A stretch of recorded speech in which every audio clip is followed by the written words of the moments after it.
Treatment ചെയ്യാൻ ആഗ്രഹിച്ചിരിക്കുന്ന ആളാണോ? എന്നാൽ കുറച്ച് കൺഫ്യൂഷൻ ഉണ്ടോ? ഈ ഹെയർ ട്രീറ്റ്മെന്റ്സ് ചെയ്ത് കഴിഞ്ഞാൽ എങ്ങനെയായിരിക്കും ഇതിന്റെ ഒരു ആഫ്റ്റർ കെയർ? മെയിനായിട്ട് ശ്രദ്ധിക്കേണ്ട ഒരു കാര്യം എന്ന് പറയുന്നത് നമ്മുടെ ഒരു ഹെയർ ടൈപ്പാണ്. ലൈക്ക് ഒരുപാട് കേളി ആയിട്ടുള്ള ഹെയർ ഉള്ള, അതായത് ഭയങ്കര ചുരുങ്ങി ഭയങ്കര കേളി ആയിട്ട് വരുന്ന ഹെയർ അല്ലേ, എൻ്റെ ഒരു ഒപ്പീനിയനിൽ അവരത് ചെയ്യാൻ പോകുന്നുണ്ടെങ്കിൽ നിങ്ങളത് റിപ്പീറ്റഡ് ആയിട്ട് ചെയ്യാൻ വില്ലിങ് ആയിരിക്കണം. അതായത് പലരും ഈ ഹെയർ ട്രീറ്റ്മെന്റ് ചെയ്യുമ്പോൾ നമ്മുടെ ഒരു ആഗ്രഹത്തിന് ഒരു തവണ ചെയ്യാം, ചെയ്തിട്ട് പിന്നെ നമുക്കത് ചെയ്യണ്ട, നെക്സ്റ്റ് ടൈം ഇനി ഈ മുടി നമുക്ക് അങ്ങനെ ചെയ്യാം. ഇപ്പം നമ്മൾ ഹെയർ ട്രീറ്റ്മെന്റ് ചെയ്ത് കഴിയുമ്പോൾ നമുക്ക് ഈ മുടി ഇവിടുന്ന് കിളിച്ച് ഇറങ്ങി വരും. ഇറങ്ങി വന്നിട്ട് നമ്മൾ അതിനുശേഷം നല്ലതായിട്ട് കെയർ ഒക്കെ ചെയ്ത് കൊണ്ടുപോയി കഴിഞ്ഞാൽ നമ്മുടെ പഴയ മുടിയിലേക്ക് നമുക്ക് തിരിച്ചു വരാം. ചിലർക്ക് ഇത് ലൈഫ് ലോങ് കൊണ്ടുപോകാൻ ആഗ്രഹമുള്ളവരാണ്. അപ്പോൾ ഈ ഒരിക്കൽ മതി എന്ന് താല്പര്യമുള്ളവർ അത് കേളി ഹെയർ ആയിട്ടുള്ളവരാണെങ്കിൽ അധികം ചെയ്യാതിരിക്കുന്നതായിരിക്കും നല്ലത്. എന്തുകൊണ്ടാന്ന് വെച്ചാൽ നമ്മൾ വൺസ് ഈ ട്രീറ്റ്മെന്റ് ചെയ്ത് കഴിയുമ്പോൾ എനിക്ക് ഒരു 9 months ഒക്കെ ആകുമ്പോൾ, അല്ലെങ്കിൽ 10 months, മാക്സിമം 12 മാസം, അതായത് ഒരു വർഷത്തിനുള്ളിൽ എനിക്കിത് വീണ്ടും ചെയ്യേണ്ടി വരും. പക്ഷെ ഞാൻ ഈ ഒരു വർഷം എന്നുള്ളത് ഒന്ന് എക്സ്റ്റെൻഡ് ചെയ്യും. അതായത് കുറച്ച് നാളും കൂടെ ആ ഹെയർ ഒന്ന് മാനേജ് ചെയ്ത് ഒരു ഇവിടെ വരെയൊക്കെ ഒന്ന് വളരുന്നത് വരെയൊക്കെ ഞാൻ വെയിറ്റ് ചെയ്യും. അപ്പോൾ ഇത്രയും ഹെയർ വളർന്നു വരിക എന്ന് പറയുന്നത് കുറച്ച് സമയം എടുക്കുന്ന പ്രോസസ്സാണ്. എന്നിട്ടാണ് ഞാനിത് റിപ്പീറ്റ് ചെയ്യുന്നത്. ഞാനൊരു 2015 ആദ്യമായിട്ട് ഹെയർ ട്രീറ്റ്മെന്റ് ചെയ്യുന്നത്. ആൻഡ് ഇപ്പോൾ 2026 ഞാനിപ്പോൾ ഇത് ചെയ്തിട്ട് കുറച്ച് നാളായതേ ഉള്ളൂ. അതായത് ഇപ്പം വീണ്ടും റൂട്ട് ചെയ്തെടുത്തിട്ട് കുറച്ച് നാളായതേ ഉള്ളൂ. അപ്പം അതായത് ഇത്രയും ഗ്യാപ്പിലാണ് ഞാൻ ഇത്രയും തവണ ചെയ്തത്. അപ്പോൾ അത് നമ്മൾ നന്നായിട്ട് നോക്കിക്കഴിഞ്ഞാൽ നമുക്ക് ചെയ്യാൻ പറ്റും. പിന്നെ ഇപ്പം ഞാൻ ഹെയർ ട്രീറ്റ്മെന്റ് ആദ്യം ചെയ്യുന്ന സമയത്ത് എൻ്റെ ഹെയർ എന്ന് പറയുന്നത് എന്താ, ഏകദേശം ഈ ഒരു ലെങ്തിലായിരുന്നു എനിക്ക് ഹെയർ ഉണ്ടായിരുന്നത്. ആൻഡ് ഒട്ടും ഉള്ളില്ലായിരുന്നു. ഇപ്പോഴും ഉള്ളില്ല. നിങ്ങൾ ഈ കാണുമ്പോൾ ഫീൽ ചെയ്യുന്നത് ആ ട്രീറ്റ്മെന്റ് ചെയ്തതുകൊണ്ട്, ട്രീറ്റ്മെന്റ് ചെയ്ത ശേഷം എൻ്റെ ഹെയർ ഇങ്ങനെയാണ് കിടക്കുന്നത്. നമുക്ക് കാണുമ്പോൾ ഉള്ളുള്ളതായിട്ട് തോന്നും, പക്ഷെ ശരിക്കും മുടിക്ക് അങ്ങനെ വലിയ ഉള്ളുള്ള ആളല്ല. ഇത് കണ്ടോ, ഇത്രേ ഉള്ളൂ ഇതിന്റെ ഉള്ളെന്ന് പറയുന്നത്. കണ്ടോ, ഇത്രേ ഉള്ളൂ അത് ഹെയർ. പക്ഷെ അത് കിടക്കുന്നത് നമുക്ക് നല്ല വോളെ ഉള്ള പോലെയാണ്. പിന്നെ എനിക്ക് ഇവിടെ തലയിൽ ഇവിടെ ഈ ഭാഗത്തൊക്കെ നല്ലപോലെ ഗ്രോത്ത് ഉണ്ടാവാറുണ്ട്. ഇത് കണ്ടോ, നന്നായിട്ട് മുടി ഇവിടെ ഇങ്ങനെ, ഇത്രയും മുടി ഉണ്ടായിരുന്ന ഒരാളല്ല. എനിക്ക് ഹെയർ ട്രീറ്റ്മെന്റ് ചെയ്ത ശേഷമാണ് ഹെയർ ഗ്രോത്ത് ഉണ്ടായത്. പക്ഷെ ഞാൻ നന്നായിട്ട് ആഫ്റ്റർ കെയർ നോക്കുന്ന ആളാണ്. അപ്പൊ ഞാൻ ചെയ്തുകൊണ്ടിരിക്കുന്ന കാര്യങ്ങളൊക്കെ പറയാം. നമ്മൾ പറഞ്ഞു വന്നത് കേളി ഹെയർ ഉള്ളവർ ഇത് ചെയ്യരുതെന്ന് ഞാൻ പറഞ്ഞത്. അപ്പൊ ഇത് മുടി ഇങ്ങനെ നമുക്ക് ഇവിടുന്ന് കിളിച്ച് വരുമ്പോൾ ഇപ്പൊ എന്റേതൊരു വേവി ഹെയറാണ്.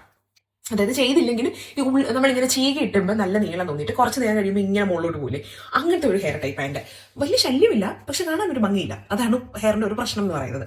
നീളം ഉണ്ടെങ്കിൽ നീളം തോന്നിക്കത്തില്ല, ഉള്ളില്ലാത്തത് കൊണ്ട് തന്നെ മുടി ഉള്ളതായിട്ട് തോന്നില്ല. പിന്നെ ഈ തലയിൽ ഇവിടെ മുടി ഉള്ളതായിട്ട് അന്നേരം ഫീൽ ചെയ്യത്തതേ ഇല്ലായിരുന്നു. അപ്പം ഇതിങ്ങനെ കിളിച്ച് വരുമ്പോൾ, സപ്പോസ് ഈ ഹെയർ നമുക്കിത് ഈ ഒരു ലെവലിൽ കിളിച്ച് വരുമ്പോൾ ഇവിടെ ഇങ്ങനെ വേവി ആയിട്ടിരിക്കും. പിന്നെ ഇവിടെ ഇങ്ങോട്ട് സ്ട്രെയിറ്റ് ഹെയർ ആയിരിക്കും. അപ്പം ഈ ഡ്രൈനെസ് ഭയങ്കരമായിട്ട് കൂടും. എന്നിട്ട് നമ്മളിതിങ്ങനെ ഇപ്പൊ സപ്പോസ് ഇങ്ങനെ ചീവുന്ന സമയത്ത് ഈ വളർന്നു വന്ന ഹെയറും ഇവിടെയും തമ്മിലും ഒരു ബ്രേക്ക് ഉണ്ടായി ഇത് പൊട്ടിപ്പോകാൻ സാധ്യതയുണ്ട്. അപ്പൊ വേവി ഹെയർ ആയിട്ട് തന്നെ എനിക്ക് അങ്ങനത്തെ ഇഷ്യൂസ് വരാറുണ്ട്. അപ്പൊ കേളി ഹെയർ ആകുമ്പോൾ എന്തുമാത്രം ബുദ്ധിമുട്ട്. അപ്പൊ എനിക്ക് തോന്നുന്നു അങ്ങനെയുള്ളവർക്കാണ് ഈ മുടി പൊട്ടിപ്പോകുന്നു എന്ന് പറയുന്നില്ലേ, ഹെയർ രണ്ടാമത് ട്രീറ്റ്മെന്റ് ചെയ്യേണ്ട സമയമാകുമ്പോൾ ഇവർ ഇതിന്റെ പ്രോപ്പർ കെയർ കൊടുക്കാത്തപ്പോൾ ഹെയർ ചീവും, ഹെയർ പൊട്ടിപ്പോകും.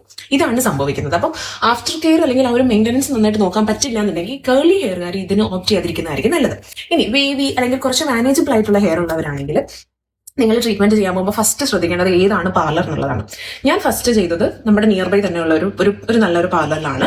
അവിടെ ചെയ്ത് കഴിഞ്ഞപ്പം നെക്സ്റ്റ് ടൈം ചെയ്യുമ്പോൾ ഞാൻ ഓഫർ കണ്ടിട്ട്, എന്റെ വീട് വരുന്നത് കായംകുളമാണ്, ഓഫർ കണ്ട് കരുനാപ്പള്ളിയിൽ ഒരു പാർലറിൽ പോയിട്ട് ഞാൻ ചെയ്തിട്ട് 3ാമത്തെ ദിവസം എന്റെ ഹെയർ വാഷ് ചെയ്ത് കഴിഞ്ഞപ്പോൾ തന്നെ എന്റെ ഹെയർ പഴയ പോലെ. അതായത് ഞാൻ ട്രീറ്റ്മെന്റ് ചെയ്യുന്നതിന് മുമ്പ് ഇവിടെ വരെ വളഞ്ഞ് സ്ട്രെയിറ്റ് ആയിട്ട് കിടന്ന ഹെയർ ട്രീറ്റ്മെന്റ് ചെയ്ത ശേഷവും അങ്ങനെ തന്നെയായി.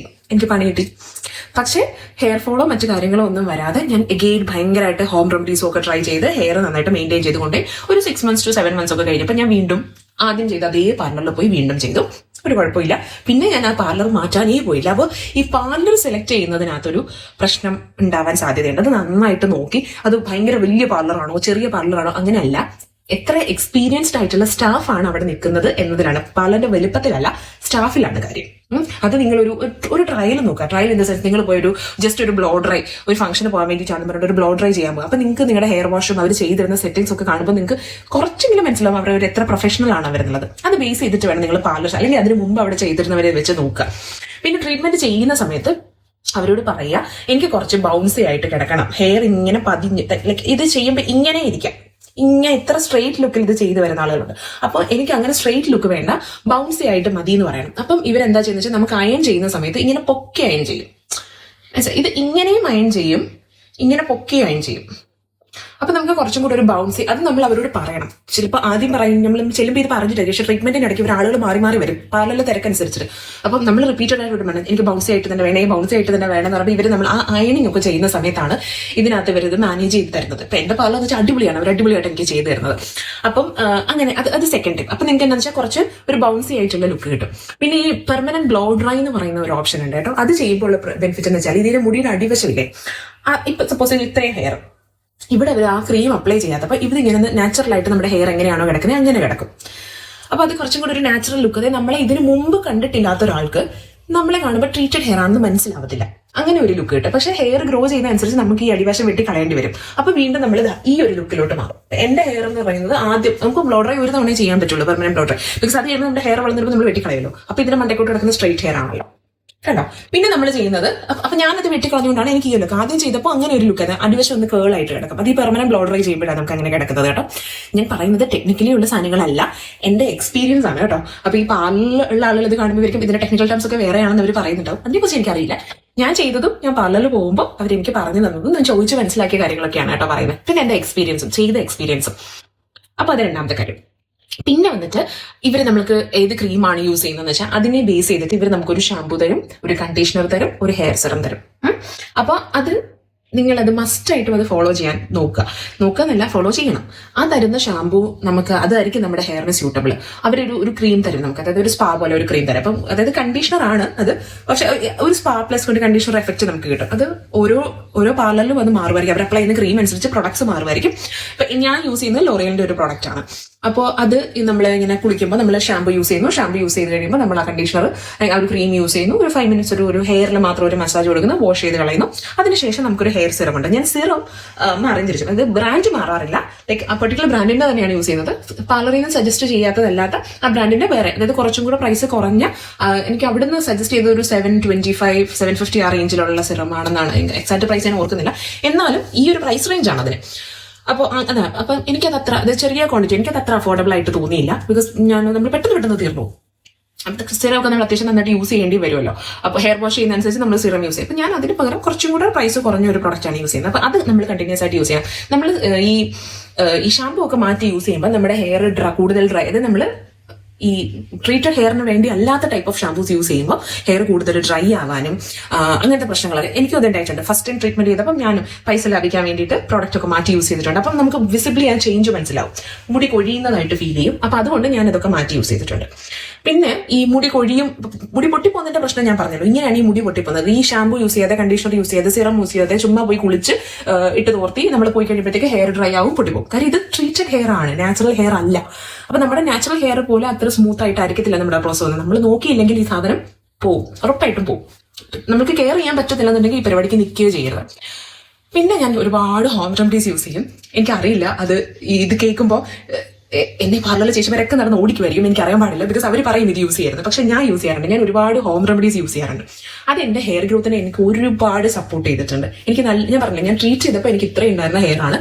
ഇപ്പൊ ഒരുപാട് ഹെയർ ഉണ്ടെന്നല്ല, പക്ഷെ മുടിയില്ലാത്ത, നിങ്ങൾക്ക് എത്ര അതിന്റെ വിഷമം മനസ്സിലാവുമെന്ന് എനിക്കറിയില്ല. ഒട്ടും മുടിയില്ലാത്ത ഒരാൾക്ക് ഇത്രയെങ്കിലും മുടി ഉണ്ടാകുമ്പോൾ അത് ഭയങ്കര ഒരു സന്തോഷമാണ്. ഞാൻ ഭയങ്കര ഹാപ്പിയാണ് എന്റെ ഹെയറിൽ. എനിക്ക് ഒട്ടും മുടിയില്ലെന്ന് വെച്ചാൽ ലിറ്ററലി ഒട്ടും മുടിയില്ലായിരുന്നു. ഭയങ്കര ഉള്ളില്ലാത്ത ഒരു മുടിയില്ല, അതാണ് അതിന്റെ സത്യം.